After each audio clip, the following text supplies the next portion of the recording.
Welcome to the Ray White Gambier Property Management Investment Seminar. The reason this event came about was that our team continues to get questions, some of which we can answer, others are a little bit beyond our scope. We thought we would do the right thing by the wider community and get experts in the field to deliver their information on a really cool platform. I love that we are able to deliver such an innovative event to the wider community, and it's so exciting to see the team so thoroughly enjoying the process and being excited by this opportunity for our wider community and our landlords and clients as well. We hope that you take something from this event, whether it be new information or a new connection that you've made, and we certainly look forward to hearing from you soon.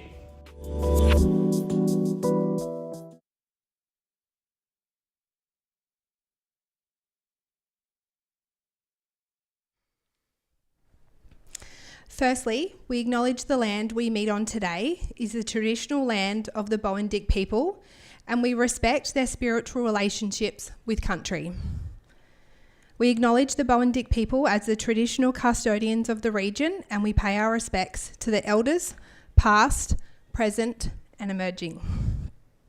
Good evening, ladies and gentlemen. Welcome to Ray White Gambier's first ever Property Management Investment Seminar. My name is Hayley Goodwin. I'm the Client Service Manager here at Ray White Gambier, and I'll be your host this evening. Myself and the entire team are excited to have you here. The reason this initiative was born was not only to provide better value and support to our own clients, but the wider community as well. We endeavour to be the experts in the industry and continually learn, develop and grow, which allows us a stronger resource for everyone. We wanted to provide additional value and beneficial information to our wider community, no matter what level of experience within the property market. Just some small housekeeping before we get started. The Wulanda Centre is a no smoking and vaping area. The toilets are located to the right-hand side. We have refreshments and food available, and there'll be time later on this evening for a Q&A for any questions you may have for our speakers. You'll find a pen and a notepad in your goodie bags if you want to take any notes.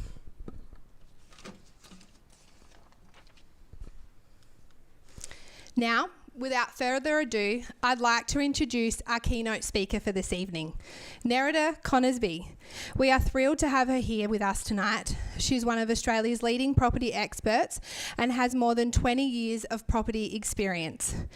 You may have seen her frequently providing commentary to Australia's Financial Review, Bloomberg, ABC, or even the Seven Network. Please welcome Ray White's Chief Economist, Nerida Conisbee, to the stage.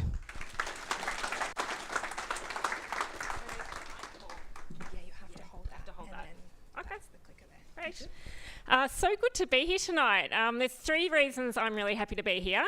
The first is my mum went to Millicent High School and lived in Mount Burr for many years, so I was able to bring my mum here to the southeast of South Australia. The second is I love working with Talia and her team because they really are such high energy and such great people to work with. And the third is that it is really quite an interesting market here at the moment. Last year, the southeast of South Australia saw the strongest price growth in Australia.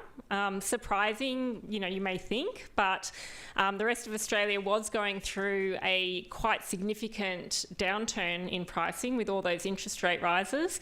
But here in the southeast, we did continue to see price growth. So lots of positivity here, lots of people moving here. The pandemic really has changed the way people look at regional Australia.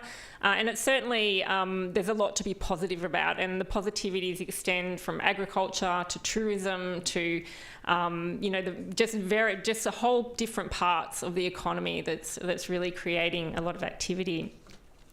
So today I'm just going to run you through what's happening here in the southeast. I will start with a bit of an economic overview to tell you what's happening. I won't be too boring, I promise, when I give you that overview. But what we have found in Australia is that all those interest rate rises are now leading to a slowing of the economy. So The economy went into recession very, very briefly at the start of the pandemic. We came out of there really quickly as we all started to spend again.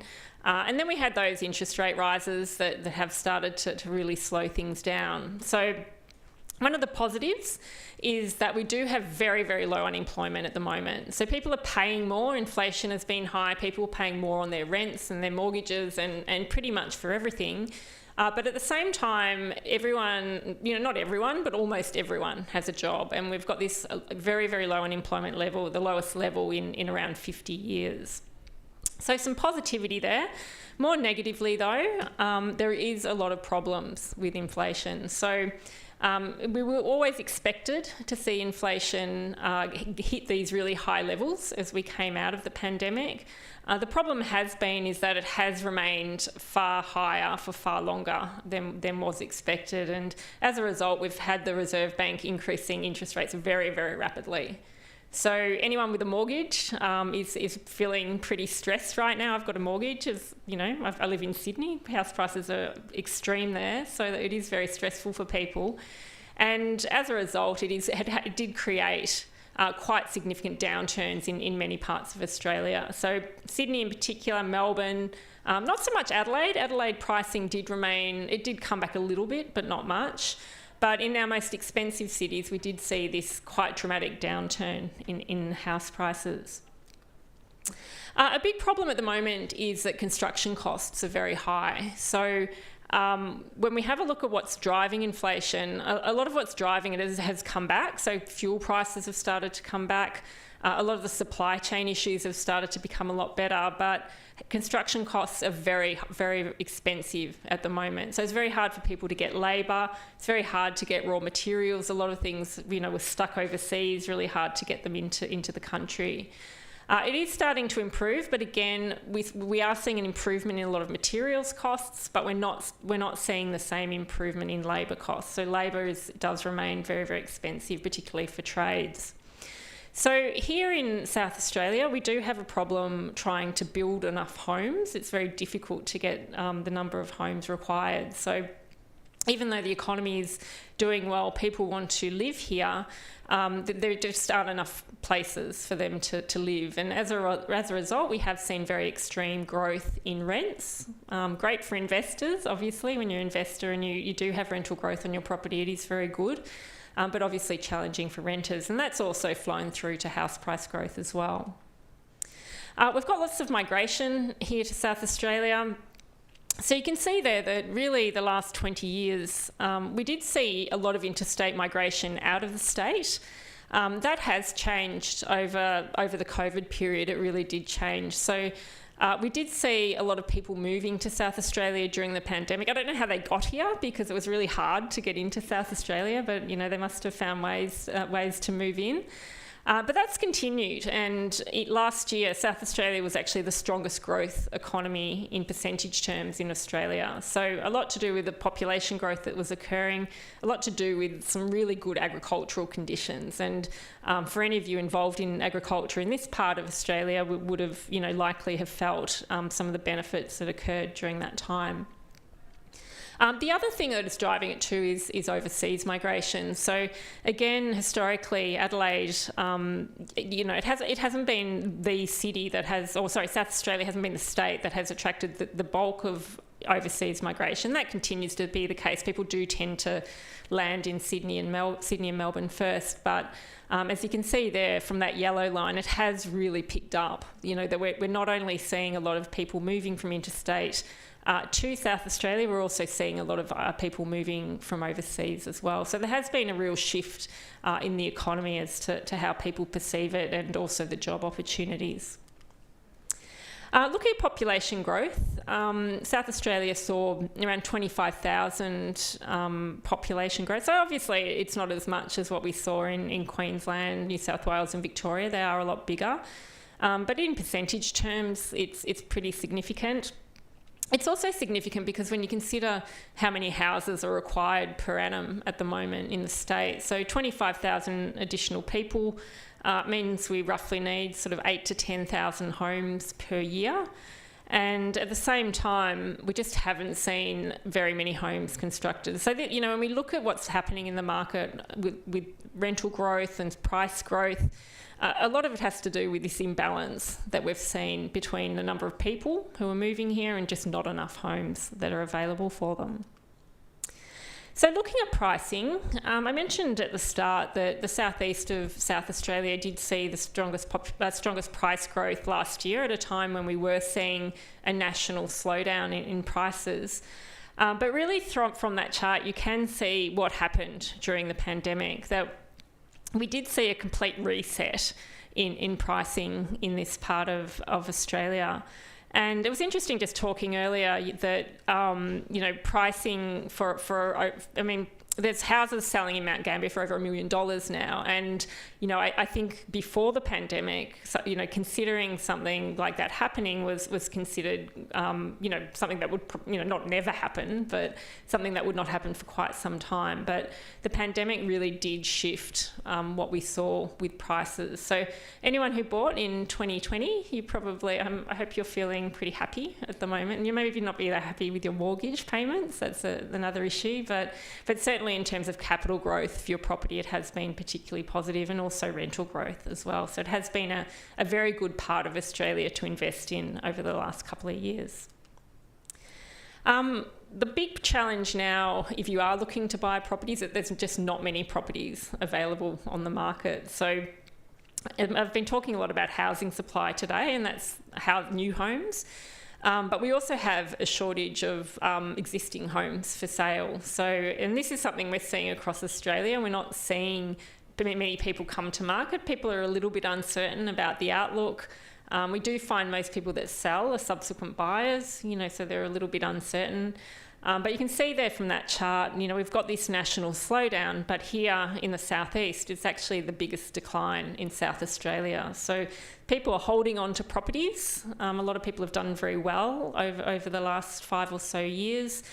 They're not selling, and as a result, that's also keeping prices far more elevated than they otherwise would. When we see markets where a lot of transactions take place, we do tend to see pricing look a little bit different. So here at the moment, a shortage of properties for sale is quite challenging for people trying to get into the market. On to rents, very, very strong growth in rents. So we don't have rental growth specifically for the southeast of South Australia. I've got some suburb level data which I'll show in a sec, but again you can see there that particularly for houses we have seen this enormous pickup in rental levels. And the thing about rents is this isn't going to stop. What we're seeing across Australia at the moment is that rents have moved very, very quickly over a short period of time, and there's lots of reasons for it, but fundamentally it's because we're not building enough homes, and we've got a lot of population growth.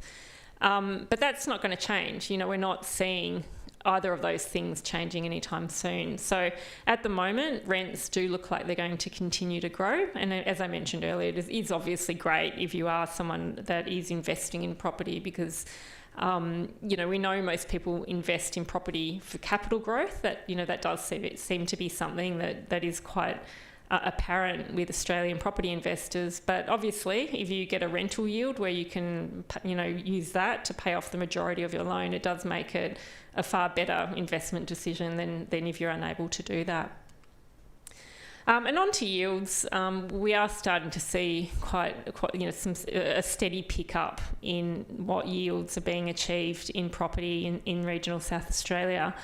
The black line is very scribbly, and you probably need to be a little bit cautious looking at it because it's apartments, and we don't have many apartments in regional South Australia, so the time series does tend to get a bit out of line. But if you have a look at the yellow line, you can see there that we did see a drop in yields, property yields, but they're starting to pick up again, primarily because we're seeing such strong rental growth occurring over the past 12 to 18 months. Just on to finance. So I know after this we've got a panel with some people that will be talking around finance, which will be great. I think that's such an important thing to structure loans appropriately and, get the right loan. But one of the things that we have seen, it is more difficult to get a home loan at the moment. And what we've seen is this really big drop across the state in the number of home loans being approved. So these are home loans for new properties. 11 interest rate rises has made it far more difficult to get a home loan, so that has made a difference. But also, that, as I mentioned before, there just isn't many properties to buy. So, that's been another factor leading to that decline. So number of new homes has dropped, new home loans has dropped, but really what we are seeing is this incredible pickup in refinancing. So it is a good time to refinance if you need to. There are some really competitive deals out there, and and banks are obviously always keen to get new business. So this has been something that people across the state have been very active in doing, and even to hit that level, that record level of refinancing is quite incredible, the degree at which people have taken up that opportunity. And then first home buyers are slowly returning. So I don't know if we've got any first home buyers here tonight, but it's actually not a bad market for first home buyers if you don't think of finance. The finance issues are very, very difficult. But first home buyers now have got, there's been an extension of the first home buyer scheme. That's a national scheme where you can get a 5% deposit. You can get a loan with a 5% deposit and not pay mortgage insurance. So, that's been a good scheme. And then there's various state government schemes that also tend to come and go, which are also worth a look at. So definitely, I know this is an investor seminar, not a first home buyer seminar, but I always encourage people to buy a first home because it is such an important step to creating wealth, and at retirement it does put you in a very different position to someone that doesn't own a home. So now just a bit more of a focus on this part of Australia, and just having a look at some of the suburbs over the past 12 months where we have seen quite a pickup in pricing. They do tend to be, Beachport and Robe are obviously, there would be a lot of people, perhaps buying holiday homes. I know Robe has vastly changed over the last, 10, 20 years and has become very, very expensive. The median is now well over 600,000. But then you've also got Nerida and Mount Gambier have also seen some really decent price growth. So keep in mind, this is during a time when it has been one of the worst downturns we've seen in quite some time. So Sydney house prices, we've seen some suburbs drop by 10, 15, 20% over this time period. But here in this part of Australia, in the southeast of South Australia, we are continuing to see price growth. So a lot to do, even though interest rates are high, a lot to do with what's been changing in the local economy and what's been changing with regards to the attractiveness of this area. We are seeing some suburbs or some towns that are seeing a decline in prices. I don't know these areas, but you can see there's only, I think, 3 suburbs where we have seen a decline in prices. So, which again is quite unusual when you consider that this is a period where we have seen some really widespread falls in prices over that time period. On to rents. Mount Gambier up $40 a week over the past year. Millicent up $30 a week. Kingston is topping the list. So, beachside area. So perhaps that's something that's really driving it. Bordertown, it is relatively slow growth over the past year for prices, but has picked up in rentals. So, so it's again some real positivity in terms of what's been happening to rental growth in the state, in this region, which is great for if you've got an investment property. Now, this is a little bit controversial. So what we do when we look at most expensive streets, we do have to rely on sales happening in the street. So I know talking to Talia before, she's like, oh, look, I'm sorry, your list isn't quite right because it's probably Bay Road. And I went down Bay Road today and I'm like, It's very nice here, so I can see why that is a very expensive street. But the problem with Bay Road, I mean, there's no problem with Bay Road, but the challenge for us with Bay Road is that people buy properties there and then they don't sell them. So we just don't get enough transactions taking place for us to get a clear idea as to what's happening. So we do limit this analysis to 3 sales per year, but, tightly held streets and short streets just don't come up. So based on that analysis, Hilltop Avenue, Mount Gambier, which I understand is quite a lot of new properties, does come up as our most expensive street in Mount Gambier. Most affordable, still some quite affordable areas here. But, it is, we, as I mentioned before, we are starting to see prices really push up, even at the cheaper end of town. That trying to find a property here for $200,000, I think, would be pretty difficult to find in Mount Gambier. So I'm going to finish off with a little bit of regret for those of you that were looking at Robe 20 years ago, because it was super cheap. You could have bought something for, well under 200,000. It's now sitting at 630. So that has been the strongest performer, obviously, partly because people, over the past 20 years, there has been this real shift of people wanting to go beachside, and that's been apparent for people where they want to live and where they want to holiday, and Robe obviously is a great place for people to holiday, so holiday home demand has been a factor. But what I think is also really important, that not all of the top suburbs are beachside suburbs, that you've also got there Mount Gambier and Narra, which have also seen some, pretty decent increases over the past 20 years. So a lot of positivity, and also a lot of that price growth did occur over the past 5 years. So, there was quite a period of time where not much happened. So there has been such a significant change. So I'm going to finish up there, and I think we're going to get the panel. So thank you for having me. Thank you, Nerida.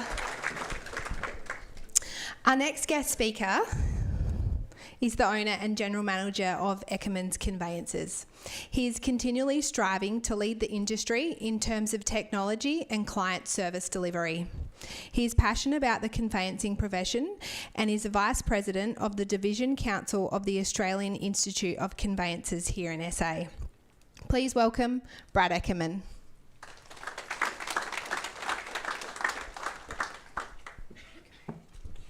Clicker.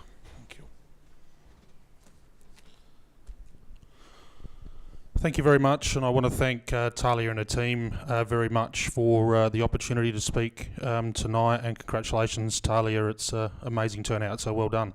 I've got the exciting subject of conveyancing after Nerida talking about property prices, and our other presenters tonight talking about much more exciting things than conveyancing. But we are a necessity to buying or selling property, so if you are buying or selling anytime soon, you will need one of us. We are an important part of the process, because we help you get your property, or we help you get your money if you're selling. And we obviously transfer the property into your name. So conveyancing is an important part. I'm here with my learned colleague Andrew in the back corner there. What we don't know about conveyancing isn't worth knowing. Is that right, Andrea?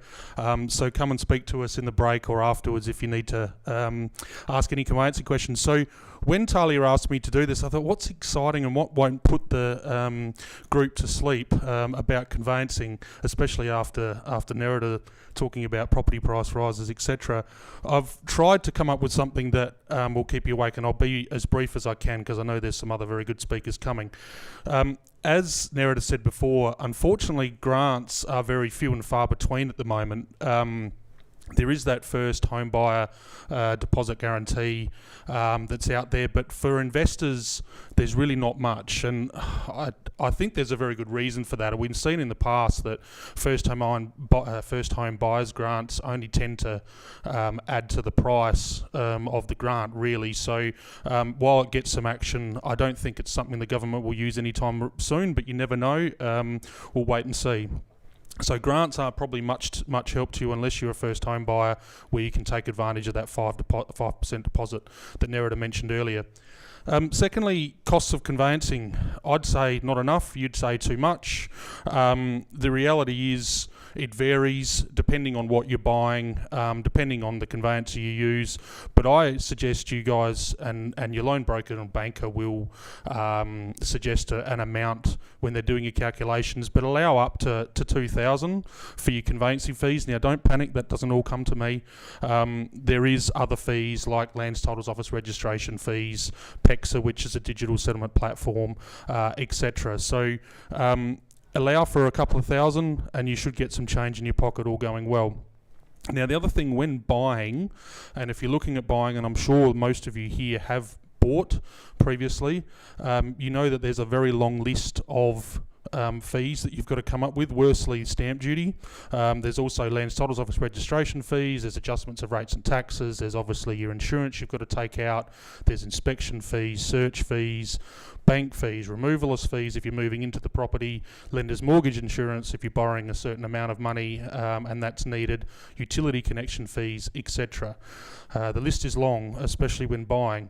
But where people sometimes get caught is if you're selling and looking at selling is not having an understanding of the selling costs involved. So when you're selling, and there's obviously agent's commission, which is very well deserved, Talia, marketing expenses for the agent admin fee for documentation, search costs for Form 1s, payout of the current mortgage. Obviously, you need to pay out your mortgage for the property you're selling, and adjustment rates and taxes, and of course removalist fees if you're moving out. So, as I said before, your loan broker or banker, when you're buying, should put into your calculations of the amount you need all of these bits and pieces. But if you're not sure when you're selling, especially, come and speak to us or your conveyancer about the fees involved, because we can give you a really clear rundown of what you should expect fees-wise, because we don't want to get caught out, and we have had this situation quite a few times where the client ends up with a lot less than they're expecting when they did their initial calculations because they hadn't taken into account all of the fees.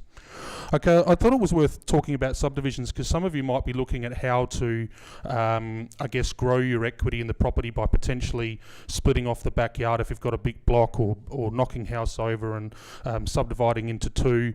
We're seeing a lot of that in Adelaide, especially the inner suburbs of Adelaide, and I think we'll see more and more of that in regional areas as well. Unfortunately, the building cost is probably one thing holding that back, but hopefully when that normalises to some extent, we might see a bit more of that.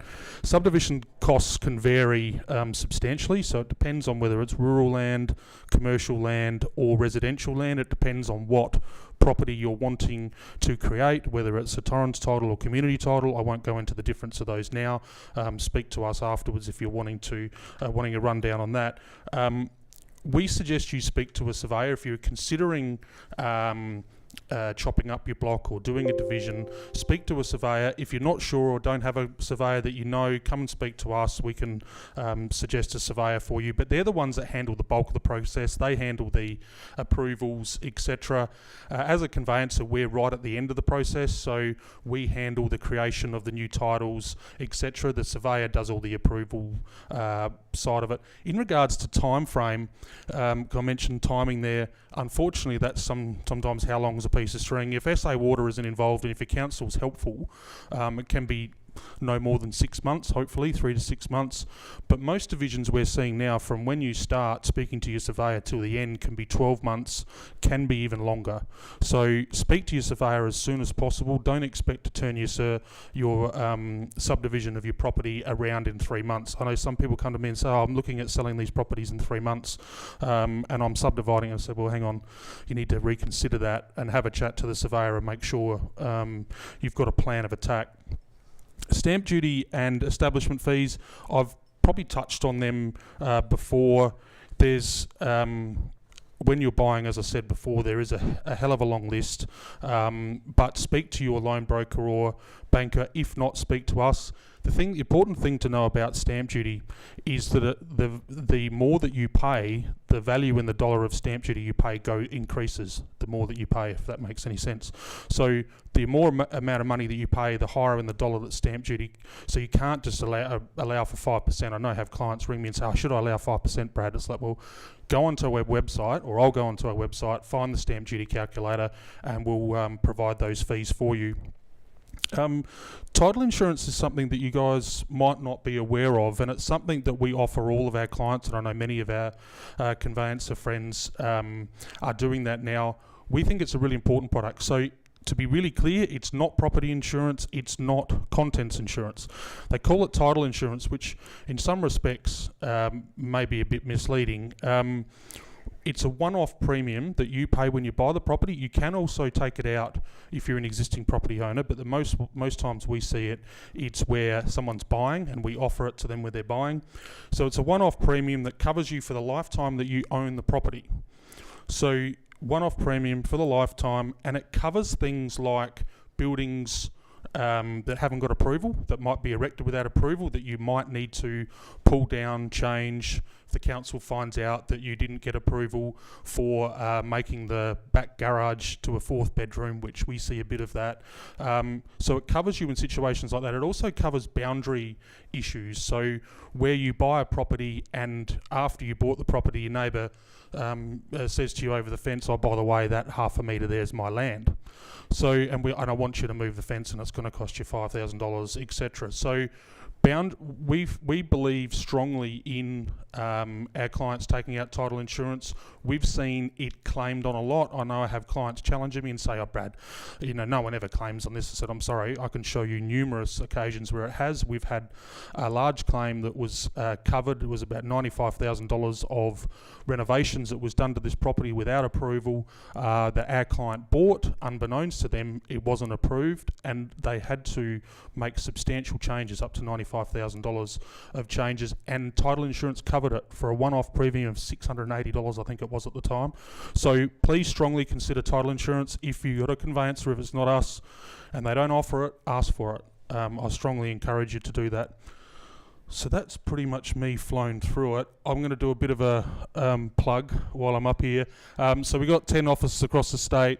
We've also got Eckerman lawyers to back us up if we need. We're located in Mount Gambier at 3 Penola Road. We just recently moved there into the old trustee building. Also, we've got a service called Eckerman Assist where you can contact us after hours. So we're available 7 a.m. to 9 p.m. Monday to Friday, and 9 a.m. to 5 p.m. weekends and public holidays. So if you've got a question after hours, if you're not sure, if you're making an offer, if you're going to an open inspection on a weekend and you want to know a question, you want to know something about an easement or an encumbrance or something like that the agent can't help you with for whatever reason, please use that. You don't have to be an existing client. You don't have to be a past client. Reach out to us. During the break, please come and grab. We've got some flyers with Eckerman Assist with our phone number on there. Other than that, I think that's all. I've mentioned Eckerman Watch there, which is a title observation service that we provide as well to make sure that if there's any activity on your title after you've purchased it, we'll let you know if there's any activity. So it's just a bit of a, I guess, making you feel more comfortable that these days you don't get the physical paper title that you used to previously. So there's a digital title. So the best way to know whether there's any issues or fraud happening with that title is for us to, we call it Eckerman Watch or Title Watch. So yeah, that's it for me. Again, thank you very much, Talia, for the opportunity, and hope you enjoy the rest of the night. Thanks.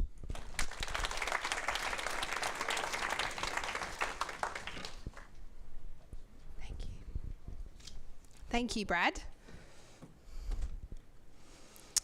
Next up, we have an expert with over 20 years' experience. He'll be explaining everything you need to know about depreciation to ensure you maximise the cash flow from your investment property.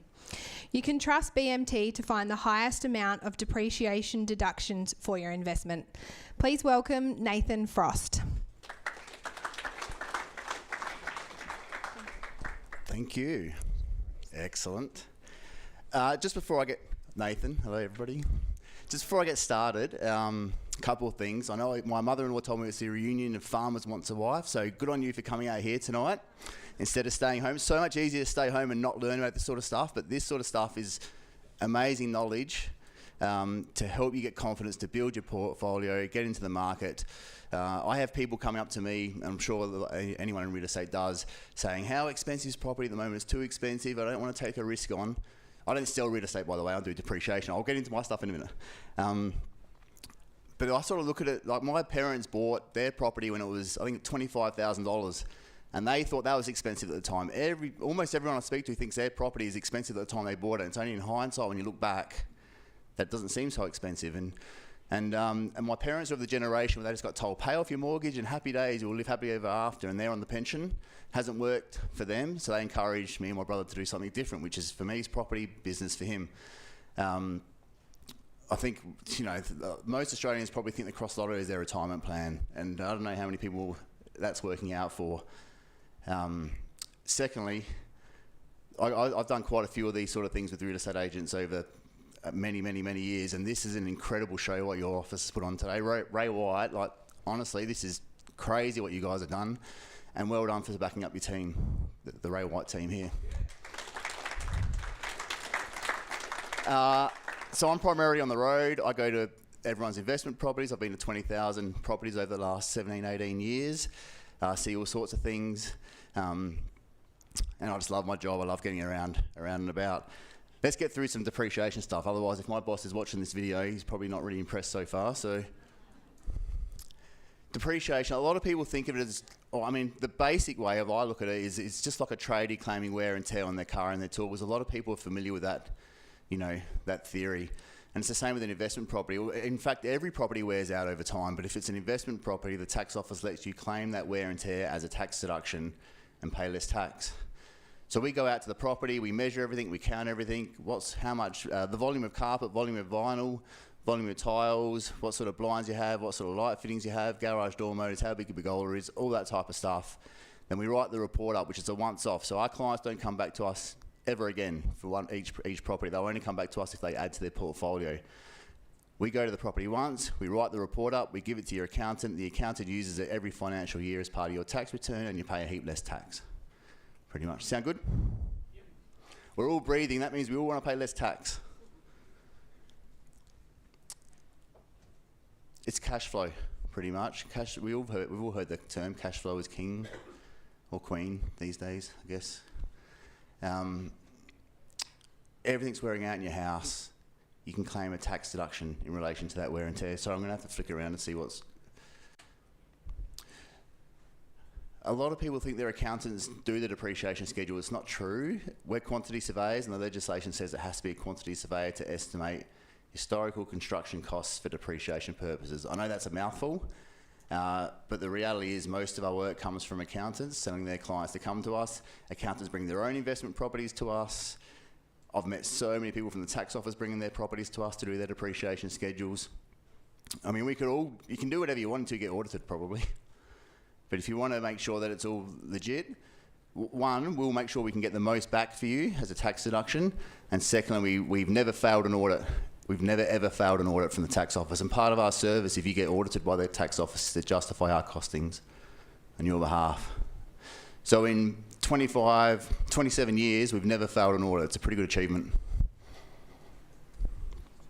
So this will give you a bit of an idea as to what sort of numbers we can expect on this example.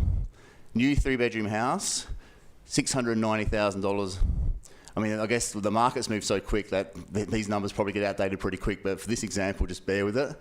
$690,000, $560 a week rent, $29,000 a year income, $38,000 expenses, primarily your interest on your mortgage, but a whole lot of other expenses as well.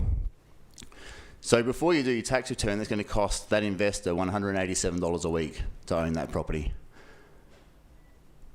So that's the whole scenario down the left-hand side there, exactly what we just talked about. So once you've done your tax return, though, based on the refund of 37%, you get a $3,601 refund, or it's come down to $118 a week to own your property for that one. But on the right-hand side now, which I'll put up a bit prematurely, we've got the where we factor in depreciation. So you got your income, whole lot of expenses, total loss before depreciation is $9,733, and then we've found out there's $15,800 worth of depreciation on that property for that financial year, which has actually taken your total tax deduction up to $25,533 now. So then your accountant does your tax return. Based on that refund of 37%, you get a $9,447 refund, or it's come down to $5 a week to own that property. So we've probably all heard those ads, or certainly I know in a lot of the capital cities, you know, if you can give up one coffee a week, you can own an investment property. They are always taking into account depreciation with their scenarios. I've seen it because I've done presentations for those groups a lot of the time. $113 a week difference, that's maybe that might add another property to your portfolio or make you comfortable, you know. It's a heap, it's a big difference. Is everyone all right with that? Have I explained that okay? Yep, cool. I'm also up the back there, so if you have any questions about specific properties, just come up and speak to me at the end. There's two components to your overall depreciation. There's a write-off against the structure and there's a write-off against the fixtures and fittings. Basically, as long as your property, I don't want people to get caught up on this too much because every property is different, but as a general rule, any property built after September 1987 is worthwhile getting a depreciation schedule on. So we charge $770 for the depreciation schedule. That's a full tax deduction. It's a once-off. You don't do it ever again. But we won't charge that unless we can guarantee at least double that back in the first full financial year. So we're only going to do it when we know it's worth your money and your time and effort. And all the fixtures and fittings, dishwashers, ovens, garage door motors, smoke alarms, downlights, pendant lights, garden irrigation, synthetic grass, all that type of stuff. Commercial properties also attract significant depreciation. They're all on they're all different. They're all case by case. If you have commercial properties and you have any questions about it, feel free to come up and speak to me at the end. I won't go into the commercial too much now. So by far the most frequently asked questions we get, doesn't my accountant look after that? They shouldn't be, and most of them don't. In saying that, once you've got your depreciation schedule, if you make some minor changes to your property, you don't have to contact us every single time. You might just put a new split system air conditioner in. You can just tell your accountant what you've done when you've done it, and they can just balance the schedule according to whatever your changes are. If you do wholesale changes to the property, that's different. That might be a case where we'll come out again for the second time. Isn't the property too old? You know what? Like, it's not too old to at least get peace of mind to know that you've done everything you can. The amount of people over the years I've heard say to me, oh, my mate told me it was too old and I haven't worried about getting it done. And then we've actually gone ahead and done it because they've had different advice and we've worked out that they've lost so much money. It's unbelievable. The good news is they can go back up to the previous 2 years and amend those tax returns based on what our schedule says. So if people in the room have got investment properties that you haven't got a depreciation schedule on, it's worth, you know, don't just think, oh, it's too late for me. Find out. Renovations, if you go and buy a property and it's new to you, but the previous owner has renovated it, you get the benefit of those costings. So we'll go out there to the property, we'll do our detailing. If we see a lavender bathroom, we know that's original, so you're not going to get any benefit on that one.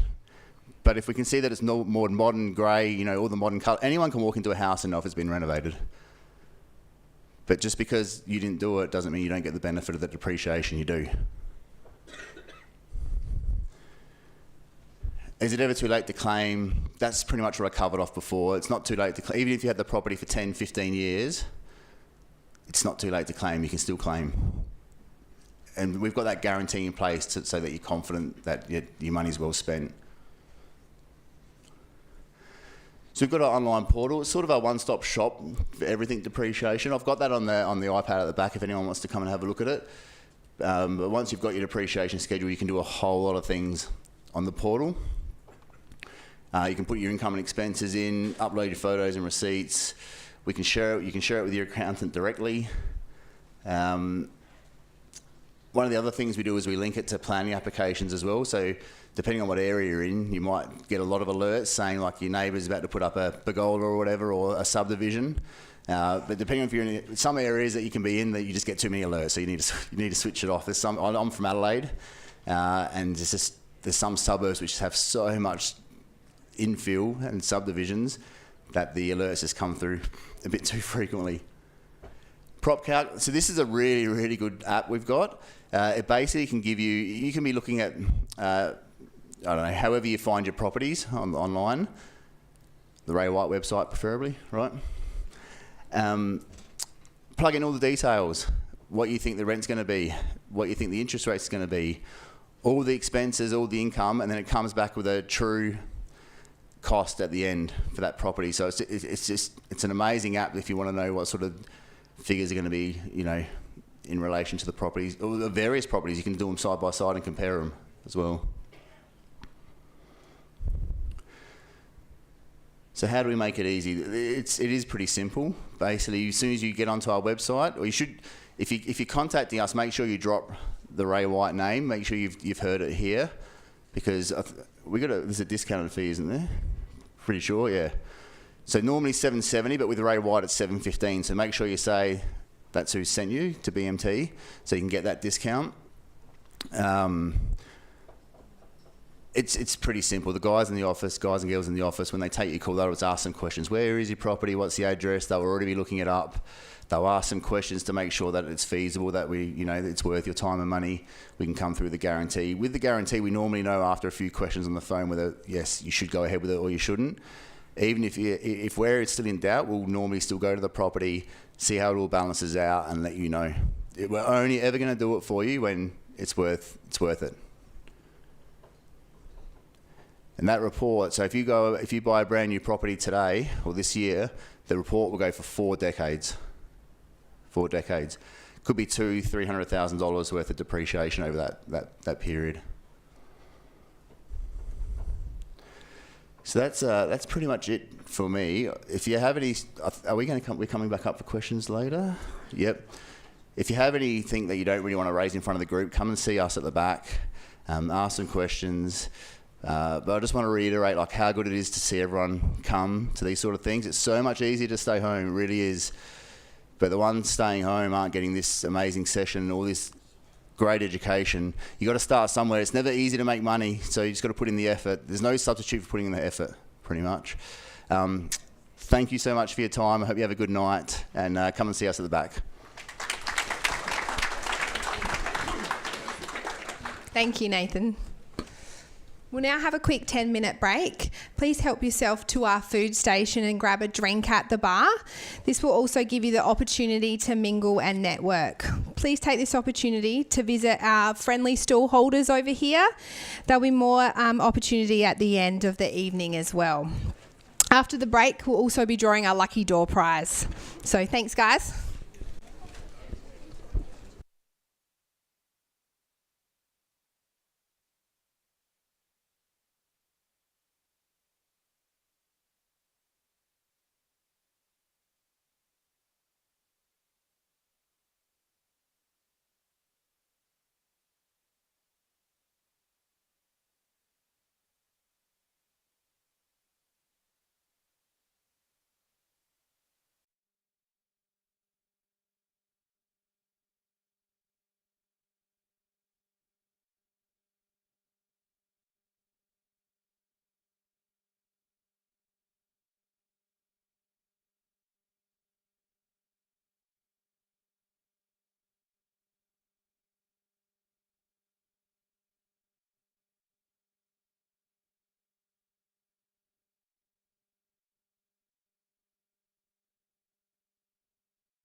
Ladies and gentlemen, in a few minutes, please take your seats and we'll start again soon.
Welcome back, everyone. We hope you got the opportunity to get a bite to eat and grab a drink.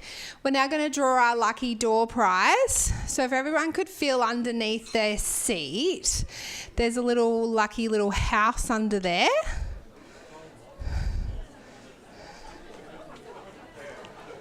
Oh, yay! Awesome. If you want to see the girls after, they've got a little hamper for you. Thank you.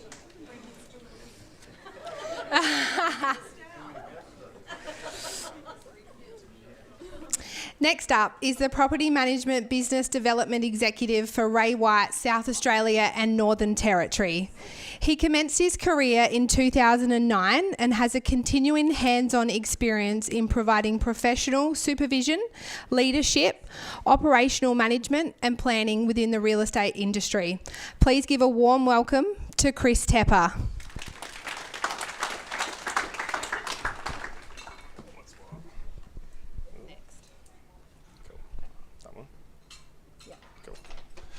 Hi everyone. Thank you for that introduction. My title is one of the longest I've ever seen, and it is a pain in the ass to get out on the phone. Basically, I'm just going to talk to everyone today about just a little bit about the history of Ray White. So Ray White was founded in 1902, and it was actually founded in that little tin shed up in regional Queensland. Ray was a person, so Ray White founded it, and then we've then got Alan, who was his son, and then we've got Brian, who's on the left, and Dan, who is now the managing director, who is Ray White's great grandson. So it's still a family business, and I think a lot of the values and what Ray White bring definitely show through that family generation hand down. So Ray White as a group, so what we've got, we're not just sales and property management, we've also got one of the largest mortgage broking companies in Australia as well, and we also invest millions of dollars into tech. So Ray White built a lot of their own tech, which is quite unique for a real estate company. Means that we've got a lot of control and we can actually put customer feedback directly into the tech that we build, which is really cool. So Ray White, from that little tin shed in regional Queensland, we've now got over 1,000 offices across the globe, which I think is really cool. A lot of it is based here in Australia, but obviously we have branched out, throughout the world. Here in SA, so we've got 61 offices currently split between metro and regional. We're actually soon to be 63 offices, so we are growing, and I think that's part of the strength of the brand, that we are, we're growing. And we obviously have a lot to offer in terms of, the support and the network. This is our state team. So for all of the sales agents and the property managers and the admin staff out in our network, we've got a corporate team that we support. So just like I specialise in property management and supporting property managers in the network, we've got someone in each field. So we've got someone in sales, we've got someone in digital. So anyone throughout our network, if they need support, there's someone that specialises in obviously giving that support to them. Like our state support, we've also got a national property management team. So this is the largest in Australia of professionals that support property managers. So that's something that not a lot of other networks can offer, and being able to tap into that is something that I think is really beneficial then for the greater network and the property managers out there. So what exactly does obviously all of this mean for investors? So Ray White's got over 600 residential portfolios under management. So what that means is obviously there's a lot of infrastructure and a lot of support that we have to provide to our network. So we're always finding the best possible ways to do things, to train, to make sure that our network is as supported as it possibly can be. We've got over 220,000 residential properties under management. So what that means is there's a lot of collective experience. And as you saw in the previous slide, there's, I guess, one of me in every single state, which means we can share our collective experiences. If I don't know something, there's a big chance that someone else in another state has gone through it, and I'm able to obviously get that collective experience, pass it to property managers who then pass it through to the service they offer investors. Last year, 22, we had over 40,000 new property management clients sign up throughout Australia. And what that sort of goes to show is there is a proven level of service that we are trying to provide. And obviously we're always continuing to grow and try and better ourselves in that. So what does a property manager actually do? So depending on obviously what end of the rental property you sit, whether you're a tenant or a landlord, property managers basically facilitate the day-to-day operations for a landlord and a tenant. We are obviously employed by the landlord to manage their investment property. So you can see here, these are sort of the steps laid out throughout the journey. Obviously, each one of these steps has a whole different range of tasks that sort of fall into that. But ideally, in a perfect world, this is sort of how a journey looks for an investor, and sort of what a property manager facilitates. So there's obviously a lot that goes into property management that is sort of behind the scenes. So a lot of people do sort of see, or there's sort of a misconception out there that sort of all we do is collect rent and show properties. There's a lot that goes on in the back end that I guess a lot of people aren't privy to. There's a lot of conversations, there's a lot of negotiating, and there's a lot of, I guess, paperwork that is involved in making sure that investors let properties, their tenancy, are looked after properly. At the end of the day, the biggest, I guess, role that a property manager has, a good property manager has, is risk mitigation. So making sure that obviously the landlord's journey is a safe one. Obviously with legislation, there can be a lot of grey areas, but I guess there's no real compromise for experience. So having an experienced property manager with a lot of training is something that is going to make your investment journey a lot smoother and a lot better, because at the end of the day they can sort of forecast and they can see down the road what may not be a problem today may be a problem in the future, and that's ideally what they're there for, to try and help you through, I guess, the grey areas that investing and tenancy management come with. So Ray White Property Managers. So again, going back to sort of the start of the presentation was, we have a huge support network. We've got a big corporate team, and we're continuously trying to provide as much support and training for property managers as possible. The industry for a long time has lacked a lot of training for PMs. So, I'm sure a lot of people out there have had probably a negative experience when renting or through a property manager. We acknowledge that. And at the end of the day, we're trying to make those things right. We're trying to get people trained up. We're trying to improve the level of service that's offered out there. So we've obviously got, we fly in trainers, we offer monthly training, we offer quarterly training, we offer online training for our property managers. Being such a large network, it means that we're able to provide those services to our property managers, to administrators, to our leasing managers, to make sure that they are educated as much as we possibly can get them educated. We've got the online learning, which is actually written by property managers for property managers. A lot of the time, I mean, up until a few years ago, you didn't even have to be licensed to be a property manager. You could just walk in off the street and manage someone's, $500,000 investment. We've finally got licensing here in SA, but the licensing teaches you a little bit about legislation, but not much about things like risk mitigation, tenancy negotiation, all of those little things. So we've put a lot of time and effort into making sure that our property managers do have access to a lot of that training. And lastly, I guess with Ray White touched on it at the very beginning, we are investing a lot of money into technology. One of the bits of technology that, so Ben White, who is one of the brothers, had co-founded is a company called ALO. So ALO is sort of at the forefront of the new wave of property management technology. Basically, in short, it gives investors access to their rental money in real time. At the moment, the way that it works is generally you'll get paid once or twice a month. There's generally the end of month payment with a statement. ALO and the app that the White family is bringing out allows you to see in real time when your tenant pays rent. And again, it's industry leading. So we haven't had this type of visibility, or investors or landlords haven't had this type of visibility before. So that's something that's in development. It's slowly going to roll out over the next few years, and it's quite exciting. Thank you.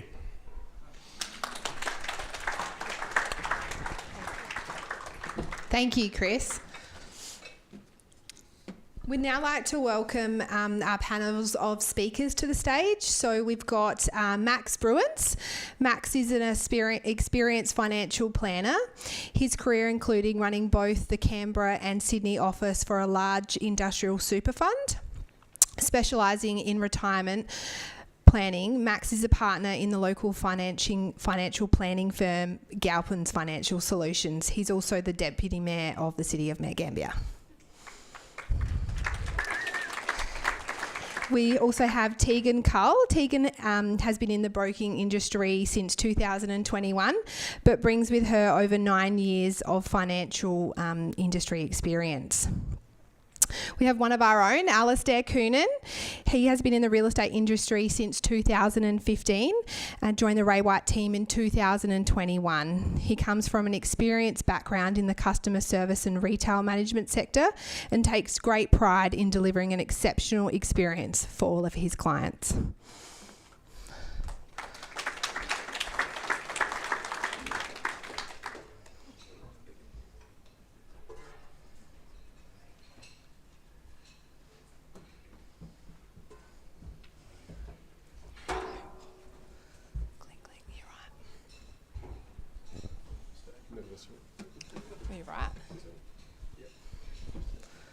All right, so we're going to start with Max. Can you give us a brief oversight of some of the pros and cons of various ownership structures for people considering purchasing an investment property, i.e. buying an individual name, joint names or a family trust? Yeah, thank you. So basically on the financial planning side, one of the biggest issues we come across, or biggest issues we see, is people that have got investment properties that have gone in and bought them in a certain ownership structure, not realising what the consequences of doing that are down the track. So for instance, there's a whole range of different structures you can look at when buying an investment property. It might be owned individually, might be owned jointly, either as joint tenants or tenants in common. It could be owned via family trust, via a company or via a superannuation fund. And each of those ownership structures have kind of small idiosyncrasies that you may not be aware of going in, but can have a big impact on the tax consequences and things like that down the track. So for instance, you might look at buying an investment property in an individual's name if they're a high income earner now to get the tax deduction or the benefit in negative gearing without considering the consequences down the track of if that property is sold for a significant capital gain, that capital gain is also levied in that individual's name. So again, with say self-managed superannuation funds, a lot of people now, if it's difficult to get financing, might be looking to buy a residential property in their self-managed super fund, which is great if there's a large capital base there that you can use to buy the property. But again, that also has implications down the track in terms of use of the property and things like that. So the biggest thing I can say here is do your homework before you sign the contract. So if you've gone down that path and you think that an investment property is right for you and you're going to progress down that route, pick up the phone and have a chat with someone and explore all of those options in terms of the differing things with all those ownership structures and get it right to start with. Thank you, Max. Tegan, can I use equity to buy an investment, and how does it work? Yes, you absolutely can. So when you've got an existing property and you've got equity available, we would look to do most commonly the investment property purchase through that same lender. So your properties and your loans are secured all together, and you're basically accessing the equity you've got there. So you'll do a new loan, and it's probably for the purchase price plus the buying costs, so your stamp duty, transfers, all that sort of stuff. Often it's advised to maximise your debt against a investment.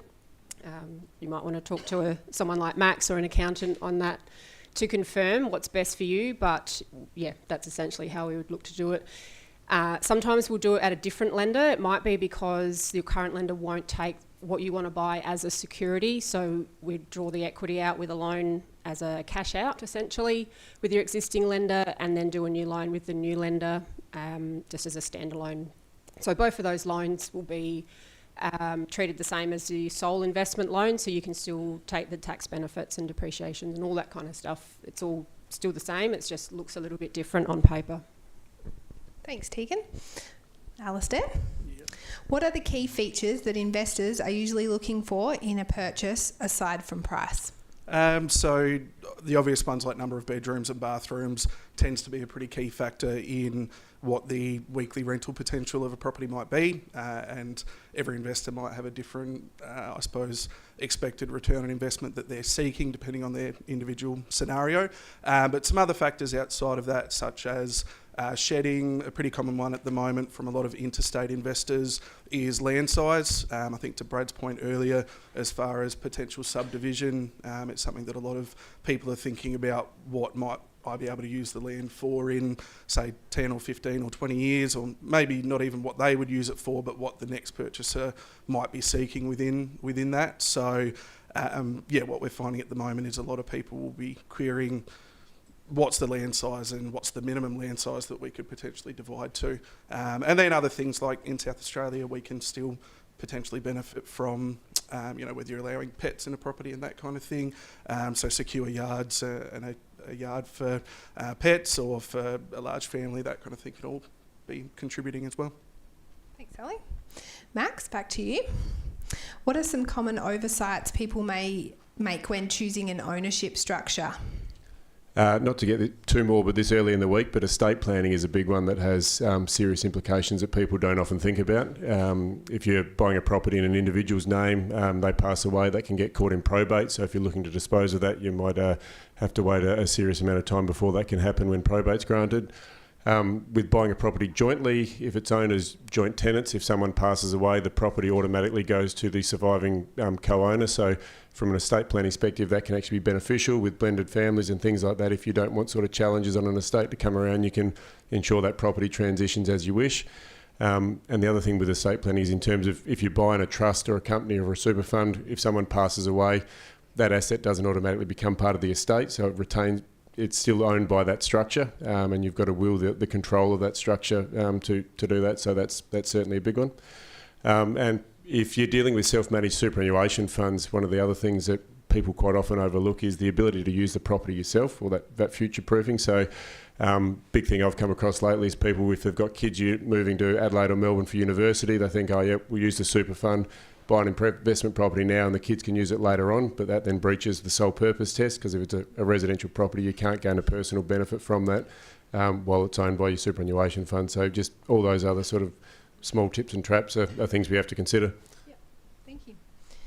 Tegan, can I afford an investment property?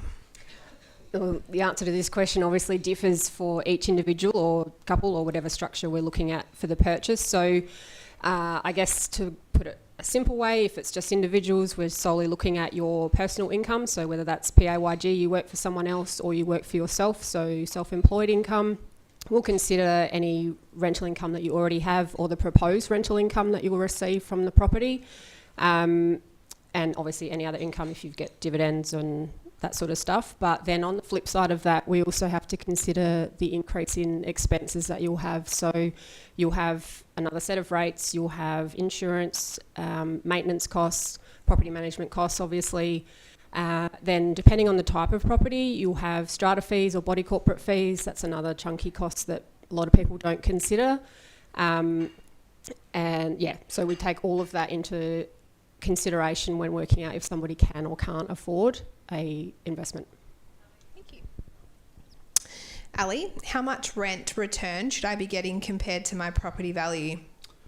Depends a bit on the property value itself, but that's probably been one of the biggest shifts in our market here locally over the last 12 to 18 months in particular, where a lot of investors from outside of the area have been buying in probably with a lower ROI expectation from the markets they might have been coming from in the past. As a general rule of thumb, most investors that we're speaking with at the moment for a standalone property are probably looking between 5.5% to 6% ROI. So that's your obviously rental income in versus what the property value on paper is. And in turn, that's what's seen a big push in the lower end of the market increasing in value, because as people are willing to take that lower ROI, it's pushed the top end purchase price up. So yeah, roughly 5.5% to 6% is where we're seeing a lot of interest at the moment from a lot of those investors. Differs a little bit for units or strata, and once you get higher up in that property value, it does tend to scale a little bit. So. Thanks, Ali. Max, what are your thoughts on shares, funds versus an investment property? Yeah, so as a financial planner, we hear sort of the good news stories and the horror stories on both sides of the fence. And as I always say, there's lies, damn lies, and statistics, and you can manipulate the figures or in basically any way you like to sort of show one is better than the other. The key is just basically assessing what's best for your personal circumstances. I'm always going to push diversification, so a little bit of both doesn't hurt. But from that, in that side of things, it's do your homework. So. One key, I guess, in terms of an investment property where it can be more suitable for most is in that discipline. So some people come to me and say, yep, look, we've got this much in excess or surplus cash flow. We want to do a savings plan. They may sort of anticipate going into shares and managed funds with that, and they're not the money, because it's not forced, and they're not forced to pay off a mortgage, basically. They're a bit more flippant with that, whereas at least with the investment side of things, if they're disciplined, they've got that mortgage payment, they have to meet it every month. That may be more suitable for a lot of people going down that path. Thanks, Max. Tegan, are investment loans interest only? What is interest only? So I'll take the second part of that question first. So interest only is exactly as it sounds. You only pay the interest on your loan. So say, for example, you have a $250,000 loan, interest only. If your term is 5 years, in 5 years' time, you still owe $250,000. So you're not actually building equity yourself into the property. You're relying solely, essentially, on capital growth for that to happen. So not all investment loans have to be interest only.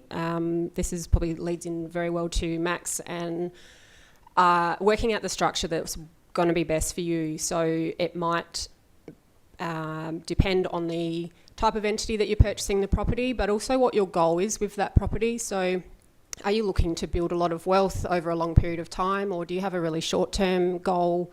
Perhaps you're buying somewhere that's a really high growth and it's just a short-term thing that you're wanting to just take advantage of that growth and then get out.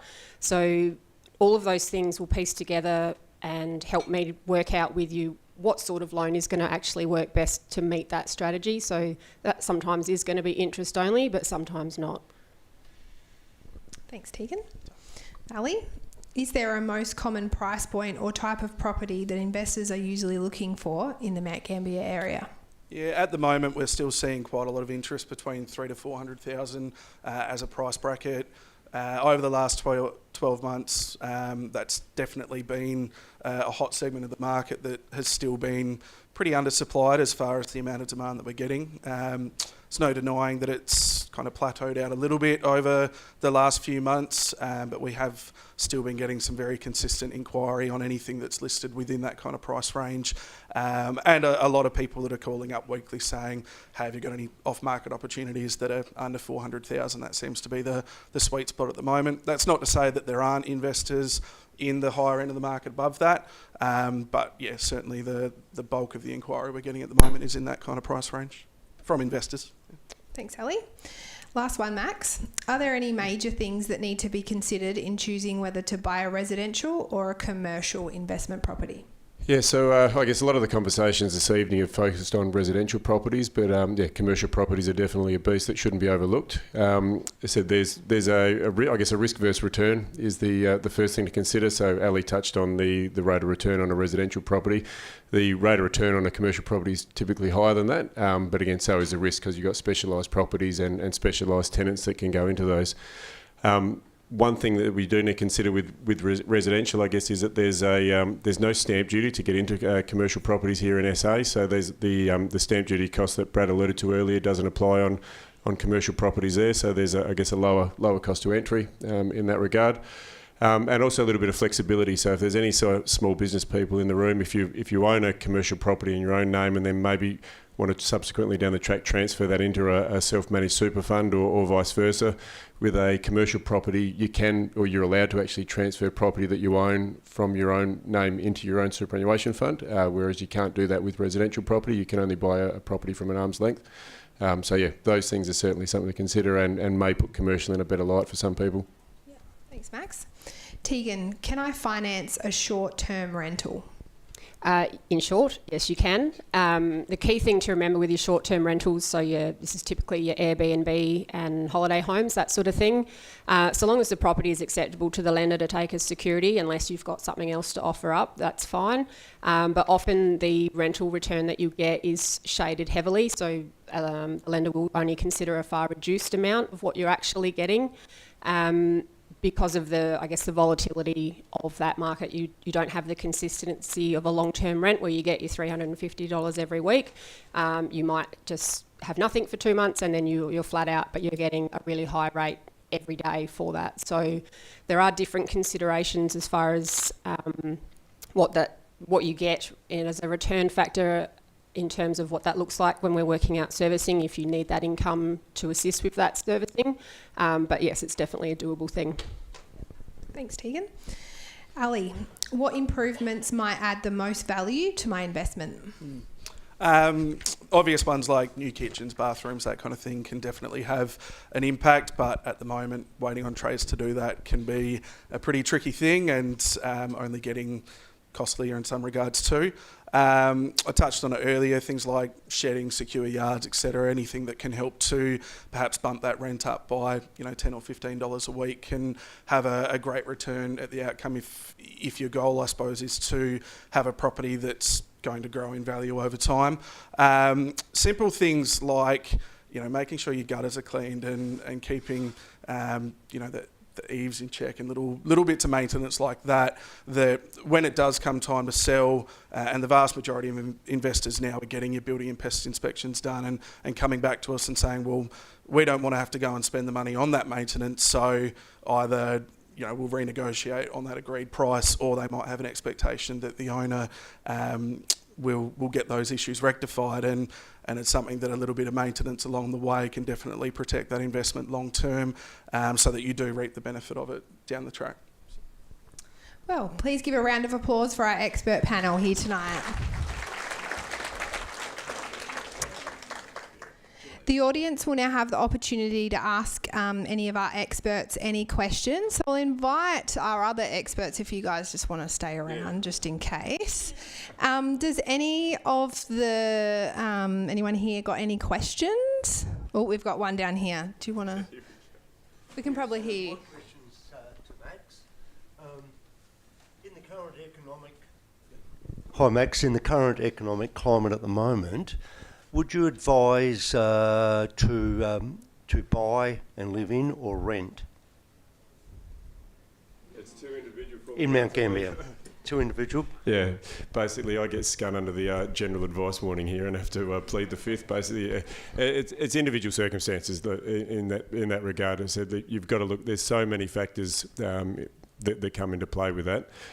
They said more than happy to have a chat with anyone offline and sort of go more in depth in the individual personal circumstances. But to make a broad arching statement like that, I'll be in handcuffs tomorrow. So, anyone else? Up the back here.